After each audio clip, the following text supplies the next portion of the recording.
का फिर से एक बार स्वागत है। साथियों, अखबार के माध्यम से जो भी शिक्षा विभाग से संबंधित और खास करके बिहार शिक्षक बहाली से संबंधित यदि कोई भी न्यूज प्रकाशित किया जाता है तो उसे मैं आप सभी के बीच में डेली लेकर के उपस्थित होता हूं। अभी मैं बहुत सारे न्यूज लेकर के आप सभी के बीच में उपस्थित हुआ हूं जो शिक्षा विभाग और शिक्षक बहाली से संबंधित है। आप इस वीडियो के लास्ट तक बने रहिएगा और यदि आप नए हैं तो इस चैनल को सब्सक्राइब करके एकजुटता का परिचय जरूर दीजिएगा।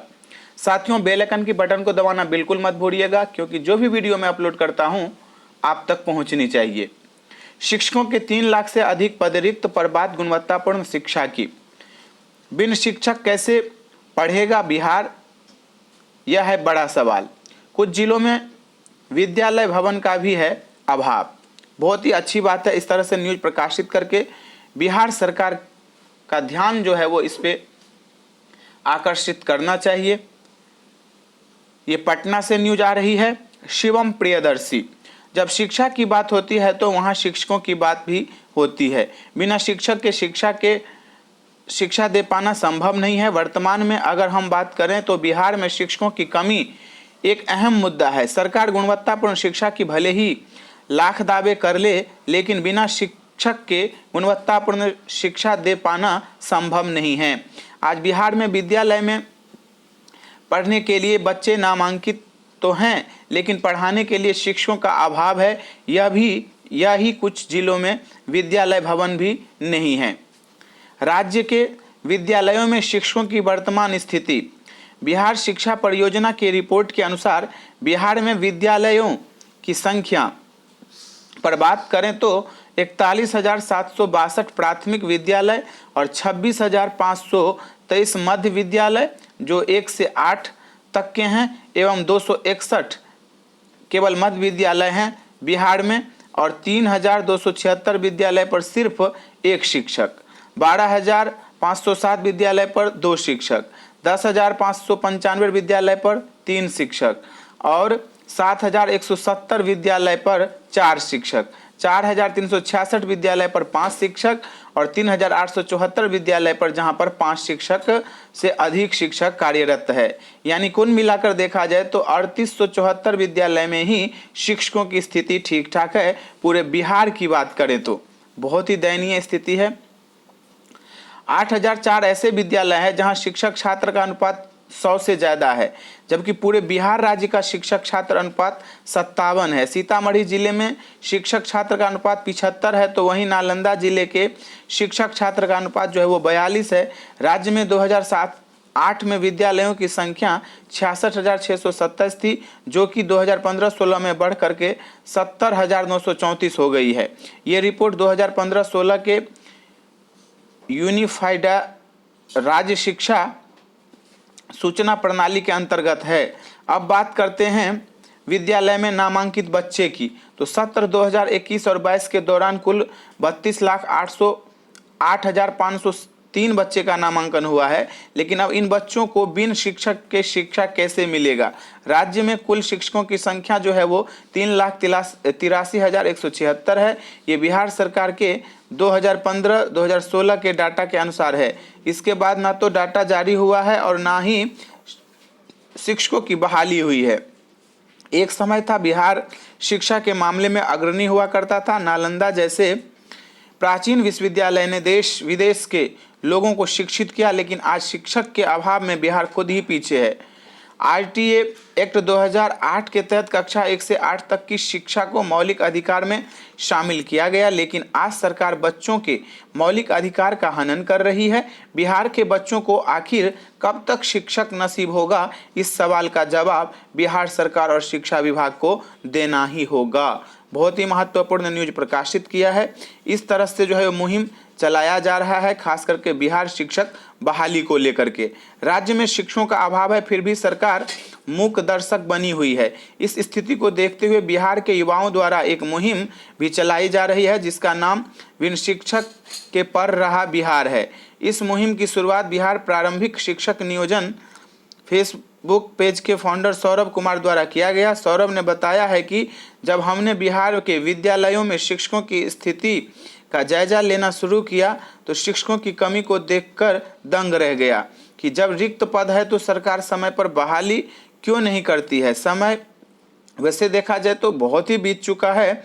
साथ ही साथ टीचर एकेडमी ग्रुप के विवेक कुमार ने बताया कि प्राथमिक स्कूलों कक्षा 1 से 5 के कम से कम प्रधानाध्यापक समेत 6 शिक्षकों की आवश्यकता होती है। बिल्कुल सही बात है, लेकिन कहीं 2 तो कहीं 1 शिक्षक कार्यरत हैं। इस प्रकार से बिहार की स्थिति है। चलिए हम लोग आगे बढ़ते हैं और कोर्ट में क्या होने वाला है, क्योंकि ब्लाइंड फेडरेशन केस को लेकर के सभी साथी इंतजार में हैं। ये बहुत ही महत्वपूर्ण न्यूज है साथियों। गर्मी छुट्टी रद्द करने की मांग, पटना से ये न्यूज आ रही है। पटना हाईकोर्ट एडवोकेट्स एसोसिएशन के कार्यकारिणी समिति की वर्चुअल बैठक सोमवार को हुई। बैठक की अध्यक्षता एसोसिएशन के अध्यक्ष वरीय अधिवक्ता योगेश चंद्र वर्मा ने की।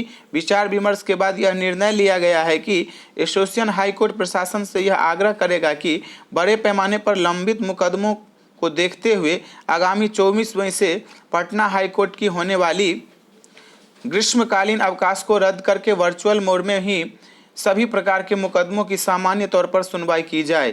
कोरोना के मद्देनजर कमेटी ने राज्य सरकार से यह अनुरोध करेगा कि जरूरतमंद अधिवक्ताओं के लिए 50 करोड़ रुपए का अनुदान राज्य बार काउंसिल व राज्य के विभिन्न अधिवक्ता संघों को दे, ताकि परेशानी झेल रहे अधिवक्ताओं को राशि उपलब्ध कराई जा सके।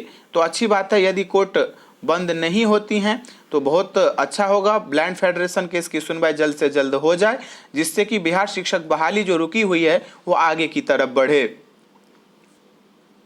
ये भी बहुत महत्वपूर्ण न्यूज आ रही है। मुजफ्फरपुर से शिक्षकों की सूची नहीं देने पर 13 बीओ को शोकॉज कर दिया है। मुजफ्फरपुर निगरानी जांच में शिक्षकों की सूची नहीं देने पर शिक्षा विभाग के डीपीओ स्थापना मोहम्मद जमालुद्दीन ने 13 प्रखंड के बीओ को शोकॉज किया है। उन्होंने बताया कि सिर्फ प्रखंड कांटी, कुढ़नी और मुरौल से ही शिक्षकों की सूची आई है। बाकी प्रखंडों के बीओ को निर्देश दिया गया है कि वह 24 घंटे के अंदर सूची जमा करें और स्पष्टीकरण भी दें। डीपीओ ने कहा है कि सूची नहीं देने पर लग रहा है बीओ अवैध रूप से नियुक्ति शिक्षकों को सह दे रहे हैं। अगर उनका सही जवाब नहीं आया तो उच्च अधिकारियों को कार्रवाई के लिए अनुशंसा की जाएगी। प्राथमिक शिक्षा निदेशक रंजीत सिंह ने 17 मई तक सभी शिक्षकों के फोल्डर को एनआईसी पर अपलोड करने का निर्देश दिया था। इसके बाद डीपीओ ने 15 मई तक सभी वीओ से शिक्षकों की सूची मांगी है। बहुत ही देखा जाए तो शिक्षा विभाग में आजकल हलचल है और कार्य जो है वो हो रही है। ये भी बहुत ही बड़ी न्यूज है, खास करके सीबीएसई बोर्ड से आ रही है कि 30 जून के बाद ही 10वीं का परिणाम होगा जारी। उससे पहले अब ये परिणाम जो है वो जारी नहीं होगा। माध्यमिक शिक्षा बोर्ड सीबीएसई 10वीं कक्षा का परीक्षा परिणाम अब 30 जून के बाद जारी करेगा। पहले इसे 20 जून तक जारी करने का तैयारी किया गया था। अब 30 जून तक वेबसाइट पर अंक अपलोड कर सकेंगे स्कूल वाले। कोरोना संकट से उत्पन्न हालात के कारण बोर्ड ने लिया है यह फैसला।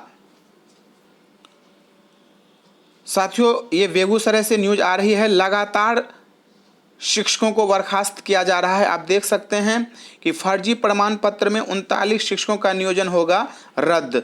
ये बहुत ही अच्छी बात है। इस प्रकार से यदि जल्दी काम होता है तो मुझे लगता है कि बिहार में लगभग 50,000 से भी ज़्यादा फर्जी शिक्षक होंगे।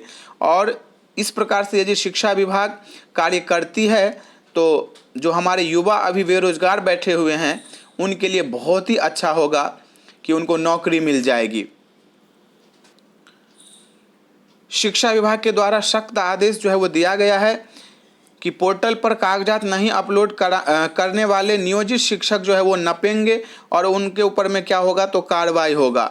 शिक्षा विभाग ने शिक्षक नियोजन में फर्जीवाड़ा कर नौकरी पाने वाले शिक्षकों पर कार्रवाई का खाका तैयार कर लिया है। हाई कोर्ट के कड़े रुख के बाद विभाग ने सख्ती दिखाते हुए निगरानी जांच के लिए शिक्षक नियोजन फोल्डर और मेधा सूची उपलब्ध कराने के लिए आनाकानी करने वाले नियोजन इकाई पर जल्द ही प्राथमिकी दर्ज करने का भी आदेश दे दिया है। बहुत ही महत्वपूर्ण न्यूज है साथियों। पुराने वेतनमान में बचे शिक्षकों का मांगा गया है ब्यौरा। प्राथमिक शिक्षा निदेशक का डीओ और डीपीओ को निर्देश दिया गया है। राज्य के सरकारी प्रारंभिक विद्यालयों के पुराने वेतनमान वाले शिक्षकों का ब्यौरा शिक्षा विभाग ने जिला से मांगा है। पुराने वेतनमान वाले प्रारंभिक शिक्षक जिला संवर्ग के हैं। दरअसल प्रारंभिक विद्यालयों में हर साल 31 मार्च तक रिक्त होने वाले जिला संवर्ग के शिक्षकों के पद 1 अप्रैल को मरणशील हो जाते हैं। इसका मतलब यह हुआ कि 31 मार्च को जिला संवर्ग वाले शिक्षकों के रिक्त पद उसके अगले दिन यानी 1 अप्रैल को स्वतः समाप्त हो जाता है। तो इसलिए मांगा गया होगा। इससे यह देखा जाएगा कि कितने पुराने शिक्षक हैं और कितने नए शिक्षक हैं और कितने शिक्षकों की हमें बहाली करनी है। तो बहुत ही अच्छा पहल जो है वो शिक्षा विभाग के द्वारा आजकल किया जा रहा है। प्रधानाध्यापकों के कितने पद खाली, मांगी गई है रिपोर्ट। एक एक करके सभी विभाग को देखा जा रहा है।